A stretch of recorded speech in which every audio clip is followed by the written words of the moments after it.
পরীক্ষায় রাইটিং পার্টের সবচেয়ে সহজ নম্বর কোনটা জানেন? ইমেল, লেটার এবং অ্যাপ্লিকেশন। কিন্তু আফসোসের বিষয় হলো শতকরা 80% শিক্ষার্থী জানে না যে এই তিনটা বিষয়ে কত পৃষ্ঠা লিখতে হয়।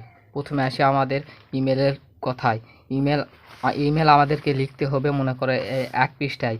এক পৃষ্ঠায় লেখাই হচ্ছে নিয়ম, কিন্তু অনেক শিক্ষার্থীর লেখা একটু বড়, এজন্য এখন প্রশ্ন হলো তারা কয় পৃষ্ঠা লিখবে। যাদের লেখা বড় তারা শুধু তাদের এক পৃষ্ঠা এবং এক পৃষ্ঠা 2 পৃষ্ঠা লেখার নিয়ম রয়েছে, কিন্তু ভুলেও এই পৃষ্ঠাতে কেউ শুরু করবে না। মনে করো এই পৃষ্ঠা লেখার পর এই পৃষ্ঠাতে যাবে না, এতে শিক্ষার্থী যে খাতা কাটবে যে শিক্ষক তিনি বিরক্ত হতে পারেন। তাই অবশ্যই ইমেল লেখার সময় এক পৃষ্ঠা এবং এই 2 পৃষ্ঠাতে লেখার নিয়ম রয়েছে, কিন্তু সঠিক নিয়ম হলো এক পৃষ্ঠাতে ইমেল শেষ করা ভালো।